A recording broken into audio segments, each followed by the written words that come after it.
Okay guys, Assalamualaikum dan kembali lagi ke YouTube channel Teku. So kali ni aku nak sembang lagi sekali pasal Oppo Reno 11 Pro 5G. Tapi aku nak fokus lebih kepada dia punya kamera, especially kamera telefoto. Sebab bagi aku dengan adanya kamera telefoto ni, dia jadikan overall kamera tu lebih versatile dan juga lebih complete dah. Apapun kamera telefoto ni bukanlah semata-mata pasal jauh mana boleh zoom, tetapi juga untuk hasilkan dia punya background compression, bokeh belakang yang cantik, especially untuk gambar portrait. Yap, kita akan sembang banyak pasal portrait sebab Oppo Reno ni dah bertahun-tahun dengan gelaran portrait expert. Alright, jom kita tengok apa hasil-hasil kamera dia. Let's go.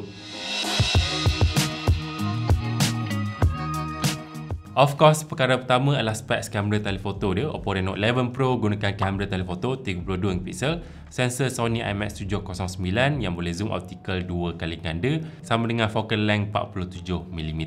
Focal length 47mm ni boleh kata just nice lah untuk gambar portrait, sebab kalau korang into fotografi, korang akan perasan ramai orang guna 50mm punya lens untuk gambar portrait. So 47, 50 tak jauh beza sangat. So dengan sensor Sony IMX709 ni, kualiti gambar telefoto phone ni boleh kata cukup cantik dan details masih lagi banyak dan kurang noise lah berbanding sensor yang biasa. Ini sampel gambar telefoto 2 kali ganda waktu siang dekat taman. Korang boleh tengok details pada gambar tu masih lagi banyak dan crispy lah.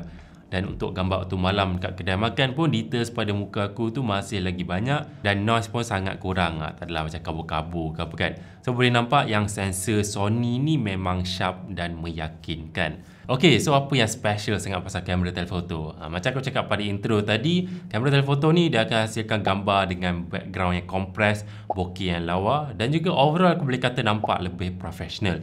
Dan personally aku dah lama guna trik ni. Instead of aku ambil gambar portrait 1 kali ganda dekat depan muka orang, aku ke belakang sikit dan zoom 2 kali ganda dengan kamera telefoto.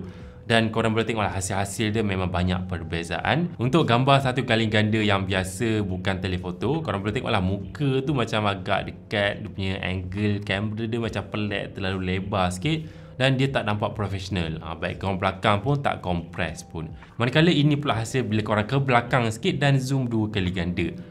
Perasan tak banyak perbezaan. Pertama, gambar lebih proper, angle lebih baik.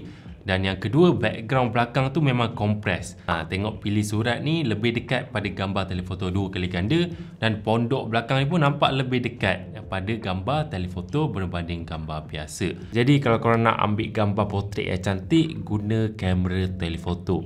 Anyway, ini beberapa sampel gambar portrait yang aku ambil menggunakan kamera telefoto phone ni. Korang boleh tengok yang subjek tu nampak lebih menonjol. Pada masa yang sama, gambar pun nampak lebih profesional ala-ala guna kamera DSLR.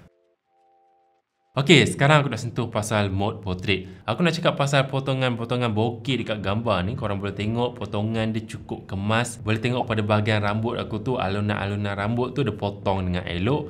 So gambar tu tak nampak fake lah, nampak lebih profesional. Dan kalau aku pakai aksesoris macam pakai topi ke, korang boleh tengok potongan bokeh dia masih lagi nice. Dan satu lagi aku suka adalah adjustable bokeh. Korang boleh adjust bokeh belakang tu manually dekat telefon ni sebelum ataupun selepas ambil gambar. So kalau korang nak bokeh yang banyak, blur-blur belakang, bola-bola bokeh yang cantik, korang boleh turunkan aperture sehingga f1.4. Tapi kalau korang nak buang blur, nak blur sangat minimal, boleh naikkan ke f8 ataupun f16. Dan finally, pasal kamera telefoto ni aku kena share juga yang dia boleh zoom sampai 5 kali ganda dan kualiti dia masih kekal cantik. So korang boleh tengok ini 1 kali ganda, ini 2 kali ganda optical dan ini 5 kali ganda hybrid zoom. Korang boleh tengok 5 kali ganda dia masih lagi cun guys. Details jelas dan masih lagi crispy. Okay, itu pasal dia punya kamera telefoto. Sekarang aku nak sentuh pasal kamera selfie. Kamera selfie yang digunakan adalah kamera 32 pixel dengan sensor yang sama macam telefoto tadi, iaitu sensor Sony IMX709. Dan kamera selfie dia gunakan teknologi AI Portrait Retouching. So bila korang ambil gambar selfie, yang pertama korang akan perasan details penuh. 32 pixel tu memang dapat kekalkan details yang banyak.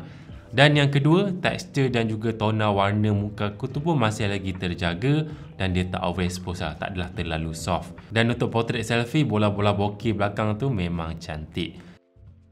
Okey, akhir sekali aku nak cakap pasal teknologi di sebalik gambar portrait Oppo Reno 11 Pro ni.